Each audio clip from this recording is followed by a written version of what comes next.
총선 최고 사전투표율, 여야는 서로 유리하다라고 입장을 내고 있습니다. 일단 본투표가 수요일이니까 오늘, 내일 사실상 이틀 남게 됐습니다. 지난 주말은 본투표를 앞둔 마지막 주말 유세였습니다.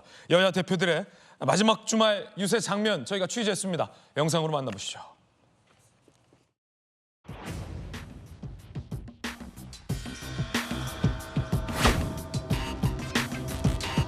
충직하지 못한 일꾼은 쫓겨날 수밖에 없다는 것을 경고해야 합니다. 여러분이 바로 이 나라의 주인입니다.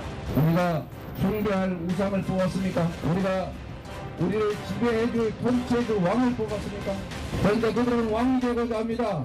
국민을 위해서 일하지 않으면 국민으로부터 응징받는다는 사실을 깨우치게 해야 합니다. 책임을 묻지 않으면 권력자들은 교만해집니다. 점점 자신이 신이나 왕이 된 것으로 착각합니다. 저희 분석에 따르면 속전 지역에서 골든 크로스가 상당수 일어나고 있습니다. 여러분 나서 주셔야 합니다. 나서면 이깁니다. 지금 조국 대표가 나서고 이재명 대표가 자기 범죄에 대해서 하는 말들을 보세요. 김준혁이나 양문석에 대해서 우리 국민들의 생각을 무시하는 걸 보십시오. 뭐든 할 수 있습니다.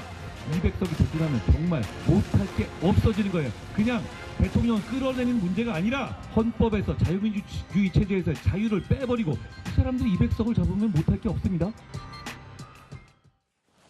자, 막판 주말 유세, 여야 대표들의 주말 유세 메시지, 주요 메시지 저희가 전해드렸습니다. 좀 분석해 보겠습니다. 일단 박성규 차관님, 청와대 대변인도 오랫동안 하셨잖아요. 네. 이재명 대표는 정권 심판론을 상당히 부각했습니다.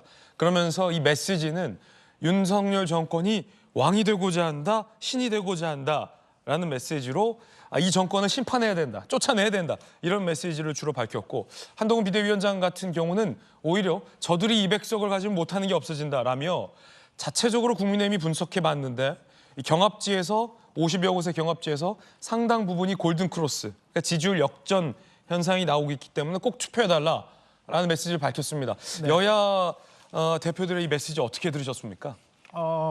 뭐 그야말로 이제 정말 마지막이니까 저런 메시지에 집중할 수밖에 없죠. 네. 야당은 뭐 처음부터 끊임없이 윤석열 정부, 윤석열 대통령의 심판론을 가지고 나왔고 지금도 그리 가는 것이고, 반면에 한동훈 비대위원장은 지금까지 가지고 있는 야당의 의석이 183석 아닙니까?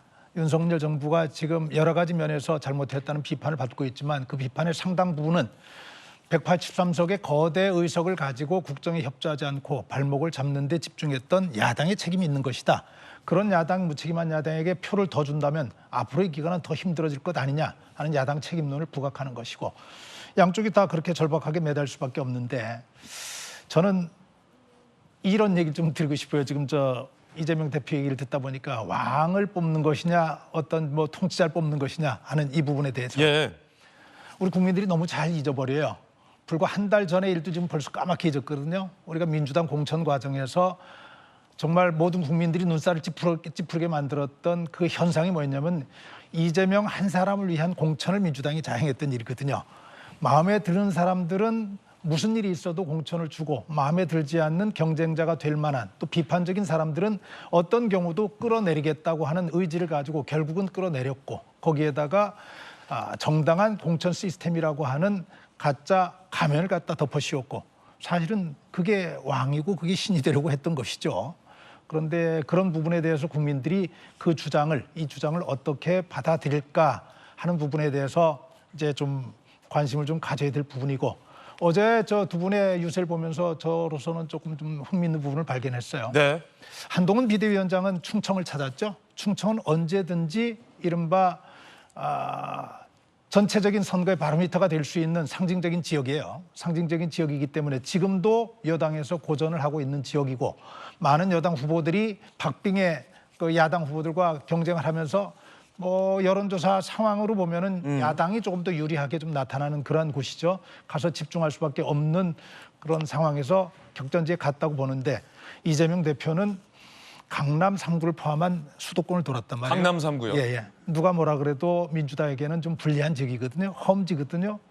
지금 상황 같으면 격전지에 가가지고 자당 의원들을 도와서 한 석이라도 더 가져와야 되는데 이재명 대표는 전혀 예상 외의 행보를 했다고 저는 보거든요. 그 이야기는 야당에서 분석하고 있는 판세는 지금 다른 지역들에 대해서는 안심을 어느 정도 해도 될 정도, 험지에 가가지고 한 표라도 좀 더 끌어모으겠다고 하는 일종의 여유 있는 판세 분석에 근거한 것이 아닌가 하는 그런 좀 생각이 듭니다. 그렇군요. 박성규 전 차관의 개인적인 견해 전해드렸습니다.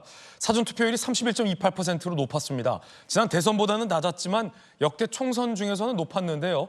이 사전투표율과 최종투표율의 상관관계는 어떻게 될까요? 함께 보시죠. 자, 최종투표율과 사전투표율의 그래프 변동을 보고 계신데요. 대체적으로 사전 투표율이 높으면 최종 투표율도 높은, 그래서 사전 투표율이 최종 투표율도 견인하는 효과가 있었습니다. 역대 총선 중에서는 이번 31.28%가 가장 높은 사전 투표율이었습니다. 19대 대선보다도 높았습니다. 하지만 지난 대선의 사전 투표율이 정말 높았죠. 36.93이었습니다. 지난 대선 윤석열 대통령과 이재명 후보가 맞붙었었고요. 0.7%포인트 차이, 정말로 박빙의 승부가 났었던 선거, 여야의 지지자들이 최종 결집했었던 그 지난 대선 사전 투표율이 역시나 36.93으로 제일 높았습니다. 그 대선 투표율보다는 못 미쳤습니다. 그리고 대선의 최종 투표율도 77.1%로 상당히 높은 축에 속했습니다. 자, 이번 22대 총선도 역대 총선 사전 투표율보다 최고치를 기록한 만큼 최종 투표율에 있어서도 상당히 높은 투표율이 나오지 않을까, 이렇게 예상을 하고 있는데 김용주 의원께서는 어떻게 보십니까? 예, 저도 그건 비슷하고 생각합니다. 네. 지난번 21대 총선에서 사전 투표율이 26.69%. 그렇죠. 이번이 지금 이제 31.28 정도 된다라면 아마 70 초반 %가 되지 않을까. 그러면 총선 최종 투표율을 치고는 상당히 높은. 네, 그렇게 보여지고요. 지난 대선 때가 실제로 77%를 넘은 예. 부분인데 사실 투표율, 최종 투표율이 높은 게 우리 국민들의 민의를 더 정확히 반영할 수 있기 때문에 네. 바람직한 현상입니다. 그렇습니다. 예. 박빙이고 특히 이번에는 뭐 아마 역사상 처음으로 대통령 그리고 여야 정치 지도자가 네. 사전 투표일 첫날 투표를 했다는 게 보통 일반적으로는 본 투표 날 아침에 이렇게 네. 하기 마련인데 그렇게 했다는 것이고 특히 여당이 굉장히 사전 투표에 대해서 그동안에 부분적으로 조금 그 보수 지지층 중에서 또 특히 고연령자 유권자들 중에서는 사전 투표를 안 하겠다. 네. 좀 끄림직하게 생각하시는 분들이 많은데 조금 더 적극적으로 사전 투표를 독려했다라고 네. 하는 부분도 없지 않아 있다라고 보고요. 여당 지지자들이 사전 투표에 좀 많이 나왔다. 네. 그리고 실제적으로 보면 투표율이 70%라고 봤을 때 네. 지금 현재 사전 투표율이 거의 절반에 약간 못 미치는 정도. 그렇군요. 지금 현재 총 유권자가 뭐 4,400만 정도 됐을 때 지금 15만 정도가 투표를 한 거잖아요. 네. 그래서 실질적으로 이번 뭐 오늘 그런 얘기를 해봐야 되겠습니다만은 이 출구 조사라고 하는 것이 한 절반 정도만을 대상으로 한 출구 조사가 예. 어떤 영향을 미치게 될 것인가도 좀 초미의 관심이 아닌가 그렇게 보이죠. 출구조사. 네. 그 개표 방송 때 하는 출구조사가 네. 사실은 아니, 그러니까 예. 당일날 이렇게 그렇죠. 조사하는 거 아닙니까? 그런데 맞습니다.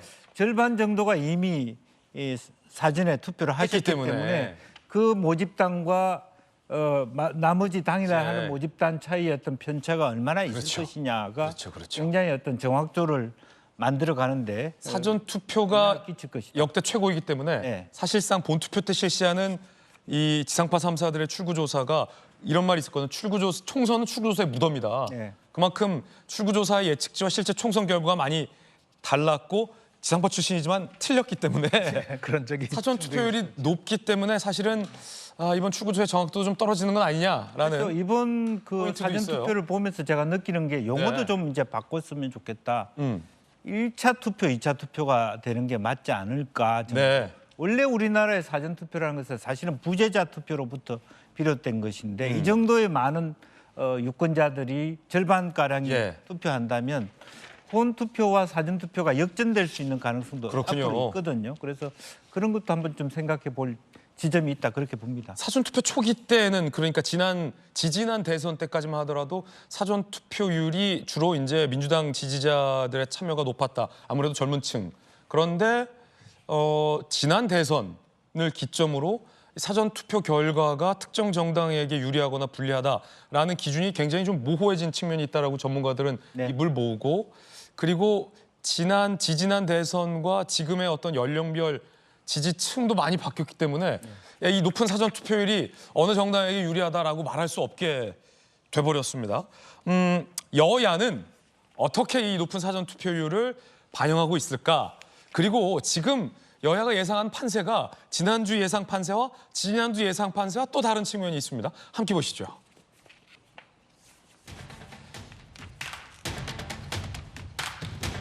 자, 지금 국민의힘과 민주당에서는 각각 판세를 좀 다르게 보고 있습니다. 이게 진짜 각 정당이 보고 있는 판세일 수도 있고 무언가 선거 전략이 사실 들어가 있는 측면이 큽니다.